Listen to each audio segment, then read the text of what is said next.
কিছুদিন আগে আমি মোবাইলের অ্যাডিকশন কাটানোর উপায় কি এই টপিকের উপর একটা ভিডিও দেখছিলাম। হঠাৎ করে কমেন্ট সেকশনে একটা কমেন্টে চোখ পড়লো, যেটাতে বলা হয়েছে ঠিকই পড়তে বসেছিলাম, তারপর শব্দের অর্থ খুঁজতে ফোন হাতে নিলাম, বাকিটা ইতিহাস।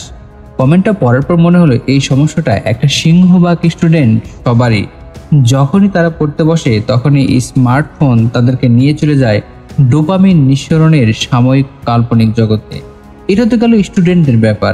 আপনি হয়তো ভাবছেন আপনি এই ঘটনার সাথে প্রাসঙ্গিক নয়, কিন্তু না, এর পরে বলা কিছু ঘটনা আপনার সাথে কিভাবে ভীষণ আপেক্ষিক হতে পারে সেটি আপনি নিজেই প্রমাণ পেয়ে যাবেন।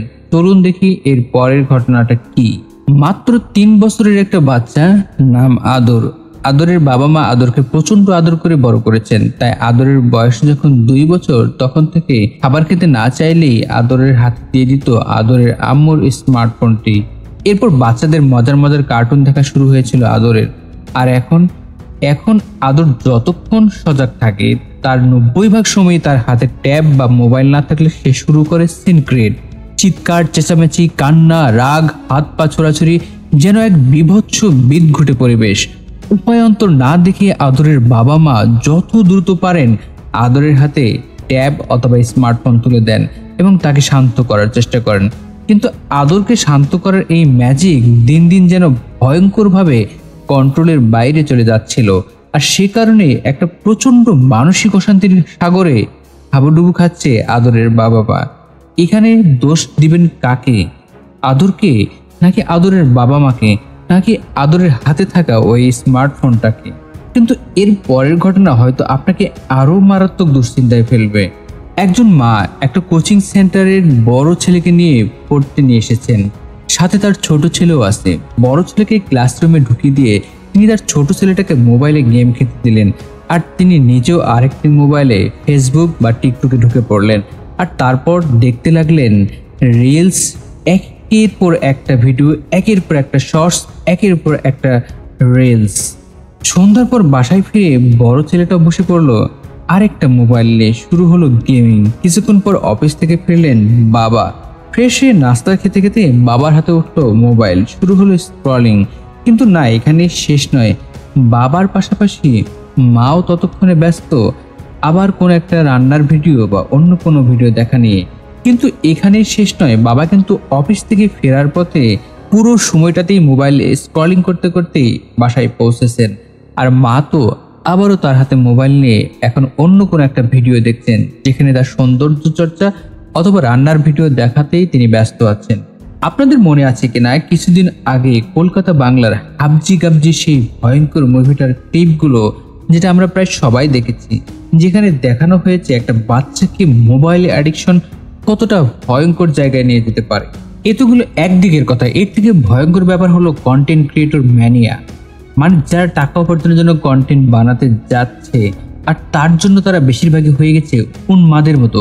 কন্টেন্টের নামে যখন যা ইচ্ছা বাড়াচ্ছে, যেখানে ব্যক্তিগত জীবনের গোপনীয় ব্যাপার স্যাপার, দাম্পত্য জীবন কিছুই বাদ থাকছে না। শুধু ভিউ পাওয়ার আশায় অশ্লীলতা, নোংরামি করে নিজেদের সুস্থ করার মতো জঘন্য কাজ করে ফেলছে অনায়াসে, যেখানে আমাদের ব্যক্তি জীবন, পারিবারিক বন্ধন, কেরিয়ার, সফলতা, সুখী জীবন সব কালের গর্ভে বিলীন হয়ে যাচ্ছে।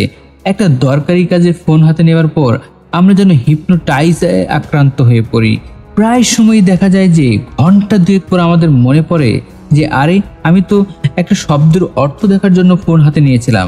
কিন্তু যতক্ষণে সেটা মনে পড়েছে ততক্ষণে আমার জীবনের 12টা বাজানো শেষ। দোষটা কার? ফোনের, ইন্টারনেটের, নাকি যেই আমি ফোনটা ব্যবহার করলাম তার? আবার তার চাইতে ভয়ঙ্কর ব্যাপার এই যে স্মার্টফোন হাতে থাকায় আমরা ডুয়েল ওয়ার্ল্ড বা দ্বৈত জগতে বাস করছি। দেখা যাচ্ছে একই সাথে হয়তো পরিবারের সবাই বসে গল্প করছে, কিন্তু সবার হাতের আঙুল মোবাইলের স্ক্রিনে ছুটে বেড়াচ্ছে। ফলে একে অপরের সাথে যে কথা বলছে সেখানে আমাদের মনোযোগ হয়ে আছে শ্যাডো, আর আমাদের অ্যাক্টিভ মাইন্ড পড়ে আছে স্মার্টফোনের স্ক্রিনে। এই যে ডুয়েল ওয়ার্ল্ডে আমাদের বসবাস, এটা আমাদের পারিবারিক বা আর্থিক বন্ধন একেবারেই ঠুনকো করে ফেলছে। আর এসবের ফলাফল কেমন? আমরা সবাই জানি এসবের ফলাফল কতটা ভয়াবহ। চোখের সামনে একটা মানুষ মরছে বা দুর্ঘটনায় আক্রান্ত, এটা দেখার পরও আমরা সেই মানুষটিকে হেল্প করার পরিবর্তে তার ছবি তোলা বা ভিডিও করার জন্য অস্থির হয়ে যাচ্ছি। যে কোনো মূল্যে ওই ভিডিওটা করতে পারলেই সেটা ভাইরাল হবে, আর ভাইরাল হলেই আমি লাখ লাখ টাকা আয় করতে পারবো। কার্টুন বা গেমে আসক্ত শিশু কিশোররাও হয়ে যাচ্ছে মানসিকভাবে বিকলাঙ্গ। চোখের সামনে নিজের মা বাবাকে অসুস্থ হতে বা মারা যেতে দেখলেও তাদের জন্য সেটা স্বাভাবিক সেন্সে কিছুই মনে হচ্ছে না, বরং তারা আপাদ মস্তক সমস্ত মনোযোগ দিয়ে ডুবে আছে চোখের সামনে থাকা স্ক্রিনে। আপনি হয়তো ভাবছেন বড়দের ক্ষেত্রে এমনটি ঘটে না, কিন্তু না, বরং শুধুমাত্র মোবাইল আসক্তির কারণে বাবা মার চোখের সামনে দেখতে হয়েছে সন্তানের করুণ মৃত্যু। টিকটকে রিলস বানানোর জন্য স্বামী স্ত্রীর মধ্যে ঘটছে ডিভোর্সের ঘটনা। মোবাইলের ভার্চুয়াল জগৎ থেকে অনুপ্রাণিত হয়ে গড়ে উঠছে কিশোর গ্যাং, ঘটছে বন্ধু হয়ে বন্ধুকে কুড়ের ঘটনা। ফলাফল অশান্তিতে ভরপুর একটা সমাজ, যেখানে আমরা নিজেদেরকে প্রতিনিয়ত গলা টিপে মেরে ফেলছি, আবার নিজেদের ব্যক্তি জীবনকেও তছনছ করছে এই ইনস্ট্যান্ট গ্র্যাটিফিকেশন বা ক্ষণিক সুখ লাভের মোহ।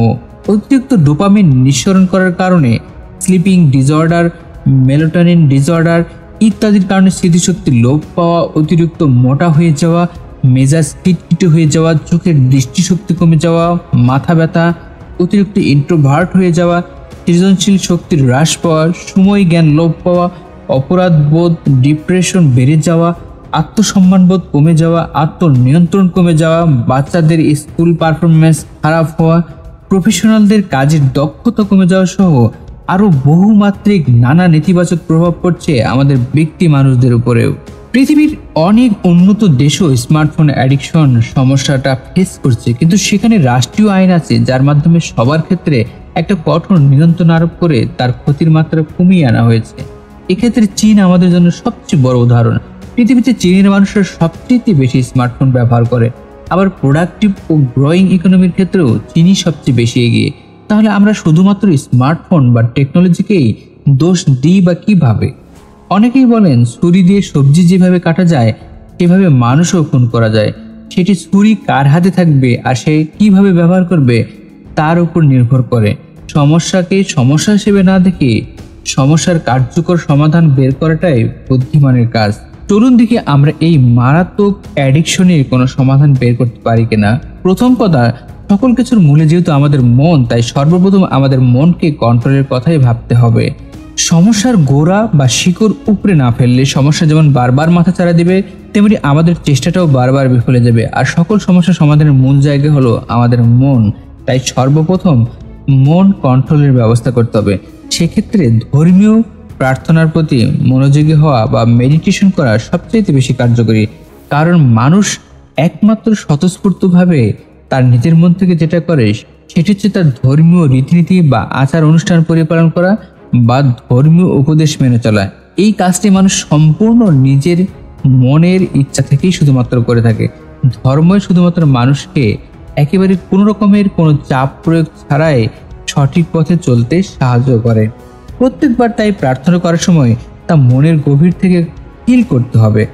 এরপরে আমরা বলতে পারি বই পড়ার অভ্যাসটাকে আমাদের ফিরিয়ে আনতে হবে, বিশেষ করে হার্ড কভার বই পড়ার অভ্যাস।